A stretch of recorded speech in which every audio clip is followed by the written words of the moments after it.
Partie tiroir à partage. Alors, dans ce nouveau tiroir à partage, qui va être certainement plus court que le précédent sur les drag queens, parce que c'était un peu long, je trouvais, j'aurais mieux fait peut-être de concentrer sur quelques queens plus précisément, ou peut-être juste une, quitte à refaire plusieurs tiroirs à partage, etc. Du coup, là, ça va être un peu plus ciblé et un peu moins généraliste. Honnêtement, je ne savais pas trop sur quoi le faire pour ce podcast-là. Et puis, il s'est trouvé que le tome 6 de Retour à la Terre de Manu Larsenet est sorti, et je me suis dit, eh ben allez, après tout, pourquoi pas, ça sera le prochain tiroir à partage. Alors, je vais pas le faire juste sur cette BD-là, mais plus généralement, on va dire, sur Larsenet, sans rentrer non plus trop dans le détail. Pour ceux que ça intéresse, il y a plein de ressources sur Internet. Vous pouvez aller faire des recherches plus approfondies par vous-même. Le but du tireur à partage, c'est plus de faire de la vulgarisation, de dégrossir, que de vraiment faire un exposé complet, exhaustif. C'est pas vraiment le but. Donc, Manu Larsenet, je vais aborder surtout trois de ses œuvres qui me semblent être un peu les principales, en tout cas moi celles que j'ai vraiment énormément appréciées, le plus apprécié, parce que généralement Manu Larsenet, pour moi c'est une valeur sûre dans le monde de la bande dessinée, je n'ai rien pas aimé, enfin j'ai tout aimé de ce que j'ai pu lire de lui. Oui, c'est ça, j'ai tout aimé de ce que j'ai pu lire de lui, c'est plus français, c'est plus correct. Donc on va commencer avec le Combat ordinaire qui a été meilleur album du Festival d'Angoulême 2004. Donc c'est quand même reconnu aussi par la profession, son travail. De quoi ça parle le Combat ordinaire?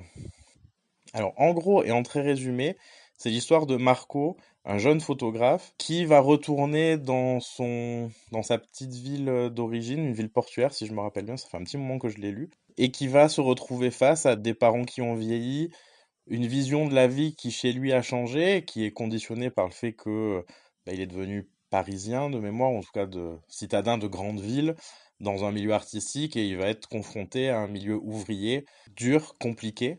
Du coup, y a pas, au final, il n'y a pas plus d'histoire que ça. C'est vraiment basé plus sur la psychologie des personnages, et pas du personnage, mais vraiment des personnages, et de réflexions qui peuvent être amenées par le biais de cette bande dessinée. Donc, pour tout ce qui est des illustrations d'histoire à partage, je pense que je vais essayer quand même de vous mettre quelques cases ou quelques dessins de chaque œuvre que je vais aborder, parce que ça me semble quand même important. Surtout que dans le travail de Larsenet, et ce qui est très intéressant, je trouve, c'est qu'il n'a pas du tout le même coup de crayon en fonction du sujet traité, de la manière dont il veut le traiter, du thème, et même dans une même œuvre, les coups de crayon et la façon de dessiner peuvent totalement changer. Ce qui m'amène d'ailleurs à Blast, l'œuvre, pour moi, majeure de Larsenet, mais après, là, pour le coup, c'est vraiment très personnel comme avis.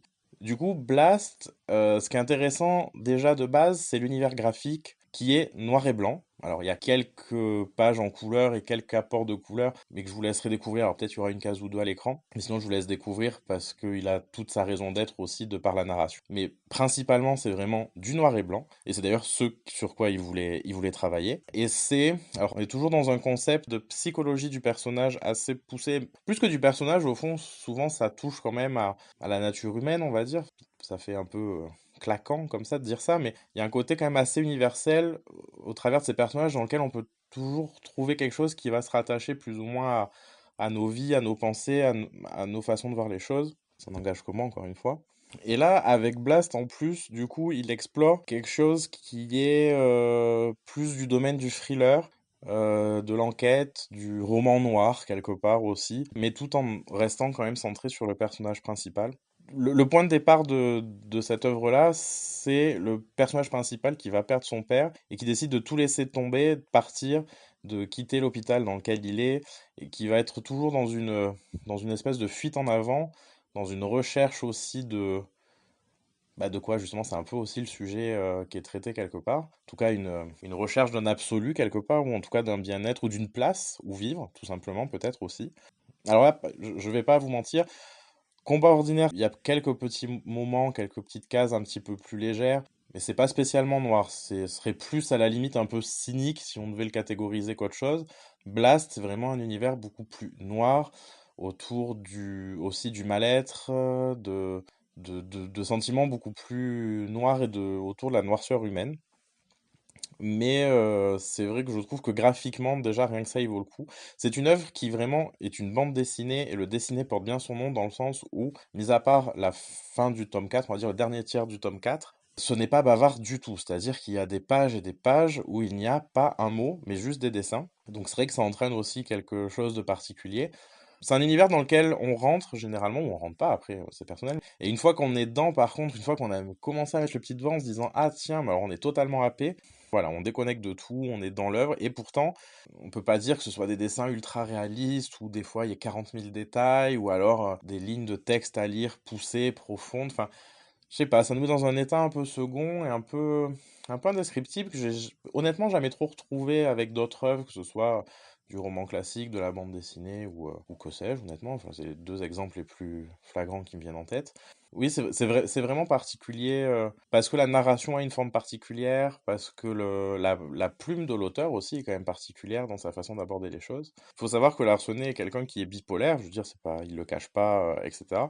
Et qui se sert dans toutes ses œuvres, plus ou moins, bah aussi, comme tous les artistes, hein, d'une partie de lui. Alors forcément, extrapolé, grandi, réduit, manipulé, retaillé pour faire une œuvre artistique et pas simplement une psychothérapie face à une feuille de papier. Là, dans Blast, c'est vraiment le côté beaucoup plus dépressif que maniaco qui est mis en place. Je peux pas dire c'est déprimant à lire ou quoi que ce soit, mais c'est sûr que c'est pas spécialement joyeux. Donc si vous cherchez une lecture joyeuse et drôle, pour le coup chez Larsonnet, je vous conseille le Retour à la Terre. On en est au tome 6, qui est sorti il y a pas longtemps, et ce qui du coup m'a donné l'idée de faire ce tiroir à partage. L'histoire elle est simple et efficace, comme on dit. Un Parisien, ou un banlieusard parisien, décide de tout claquer pour aller s'installer à la campagne avec sa femme et sa fille, ou sa fille arrive sur les premiers tomes, je sais plus. Enfin, c'est pas non plus du spoil, vous inquiétez pas.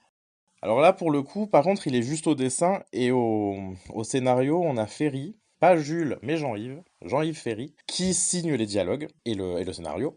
Là, pour le coup, ce sont des BD trois cases qui peuvent se répondre, etc. C'est quand même une continuité totalement comique.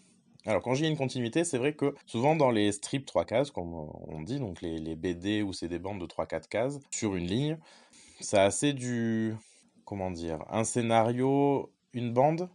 Là, même si ça fonctionne par bande, hein, c'est indéniable, ça raconte quand même vraiment aussi une histoire en continu. Il y a beaucoup de bandes qui se font écho à celles d'avant, qui sont en lien, qui créent aussi un comique un peu des fois de répétition ou de situations instaurées dans des bandes beaucoup plus hautes.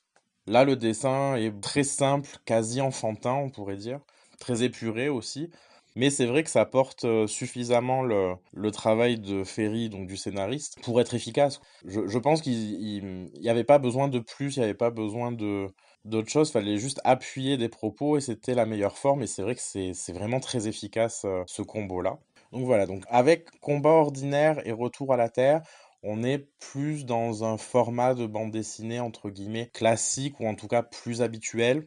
Même la taille du livre ça doit être un 48 pages, je pense, ou un 54.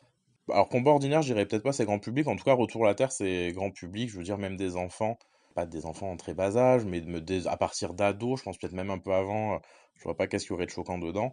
Combat ordinaire, bon, peut-être être un peu plus grand, parce que sinon, de toute façon, je vois pas trop comment ça pourrait intéresser des gens plus jeunes. Après, bon, chacun est différent et voit midi à sa porte, comme on dit. Après, par contre, Blast, pour le coup, ouais, ado vraiment minimum, je pense, dans le sens où il y a quand même des dessins durs, des propos assez durs aussi, de la pornographie. Alors pas de la pornographie au sens propre du terme, mais en tout cas, il y a un peu de sexe par-ci par-là. Et dans l'univers de Blast, c'est sûr que c'est pas de l'érotisme, c'est quelque chose d'autre. Je vous laisserai découvrir. Bon voilà, je préfère mettre en garde au cas où. Ça en fait pas, Blast, ça en fait pas quelque chose d'horrible, de porno, avec des seins, des seins et autres en gros plan et en détail, etc. C'est pas du tout ça. Après, je me dis, un adolescent lit ça, je vois pas qu'est-ce qui le choquerait trop quand on voit ce qui passe à la télé et dans la télé-réalité à l'heure actuelle, mais bon, je préfère quand même prévenir un peu. En tout cas, c'est sûr que Blast pour des enfants jeunes, c'est pas le bon choix de cadeau de Noël. Donc écoutez, voilà, que dire de plus? Je vous encourage vivement à aller découvrir l'univers de Larsenet dans ce qu'il a de plus divers et varié, parce que bon, il y a d'autres œuvres que j'ai pas spécialement abordées, mais où on trouve encore un autre style de dessin, encore un autre style d'expression. C'est vraiment particulier, et ce qui est encore plus particulier, j'ai envie de dire, avec Larsenet, c'est que quand on aime généralement ce qu'il fait, Je connais peu de monde qui va dire: «Ah, j'ai adoré, par exemple, le combat ordinaire, mais alors, le retour à la terre, j'ai pas accroché du tout». Ou dans d'autres sens où c'est assez, malgré toute la diversité qu'il peut proposer dans les sujets traités, les axes qu'il prend aussi pour traiter ces sujets, le graphisme qu'il choisit et qu'il adapte en fonction du propos qu'il a envie de dire. Il y a une sorte de cohérence, mais assez, indescriptible. Enfin, je sais pas, plusieurs fois, je me suis posé la question de, mais du coup, qu'est-ce qui fait le lien? Qu'est-ce qui fait que, bah, je vois Larsenet dans un magasin, je sais que si je l'achète, je vais passer un bon moment, ou si je l'emprunte, hein, attention. Mais je sais que voilà, de le lire, de me plonger dedans, je vais pas être déçu. Alors, je serai plus ou moins conquis, plus ou moins ravi, mais je serai pas déçu. Je vais quand même passer un bon moment. Je saurais pas dire qu'est-ce qui fait qu'il y a ce côté valeur sûre, valeur efficace. Et pour l'instant, en tout cas, de ce que j'ai lu, pense pas que j'ai lu toute sa biographie à 100%, mais en tout cas, qui n'a jamais raté sa cible quelque part, c'est vraiment assez particulier. Du coup, voilà, je vous invite vivement à aller emprunter à votre bibliothèque ou vous acheter ces œuvres-là principalement, ou après d'autres, hein, c'est pas... Voilà, je trouve que c'est les trois qui font quand même un panel de ce qu'il peut proposer, tout en étant assez variées et différentes les unes des autres. Petite parenthèse aussi pour Blast, qui sont juste des livres, alors très épais, on doit être dans les, je sais pas, je peux regarder, mais dans les 200, 300 pages, brochés, qui sont des livres vraiment magnifiques, même l'objet en tant que tel, c'est un bel objet. Donc si vous y êtes sensible à ce genre de choses, penchez-vous-y, allez le voir à la Fnac, où je pense que ça se trouve à peu près partout, parce que c'est quand même grand public, c'est pas de la bande dessinée confidentielle ou quoi que ce soit, il est édité principalement chez Dargo maintenant, on peut pas dire que ce soit le petit éditeur du fin fond de la campagne. Donc voilà, si vous voulez jeter un œil, je pense qu'en bibliothèque, vous devriez pouvoir trouver à emprunter, et quel que soit le magasin, vous devriez pouvoir trouver à acheter si vous préférez ce moyen-là. Donc voilà, c'est vrai que c'est pas évident sans avoir le montage qui sera après, des images sous les yeux, de comment compléter, etc. Comme à mon habitude, je complète en annotation si j'ai oublié de dire des choses ou s'il faut que je précise des propos que j'ai tenus là en enregistrant l'audio. Je vais pas faire par contre de partie blabla dans le tiroir à partage parce que j'estime que j'ai fait assez de blabla dans les différentes parties précédentes. Elles sont quand même assez longues, il y a assez de digressions.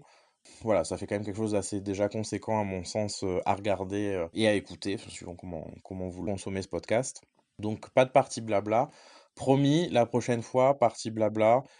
Si vous avez des thèmes que vous avez envie que j'aborde ou je sais pas, des questions ou quoi que ce soit, n'hésitez pas, il y a les commentaires qui sont faits pour ça. Je réponds et en plus ça fait toujours plaisir d'avoir des commentaires. Même si des fois c'est pour dire je suis pas d'accord ou quoi que ce soit, mais je trouve ça toujours agréable parce qu'on serait tous identiques, le monde serait d'une tristesse quand même assez absolue. Donc n'hésitez pas à dire que vous n'êtes pas d'accord, etc. Tant qu'il y a du respect et de la bienveillance, je ne vois pas ce qu'on peut s'interdire de dire. Donc voilà. Si vous vous dites: «Ah, j'ai raté une partie, je vais relancer une partie, etc.», bah, je vous dis à tout à l'heure. Normalement, si vous avez fait avec la playlist, bah, c'est la dernière partie. Donc je vous dis à bientôt pour un prochain podcast. Allez, à la prochaine!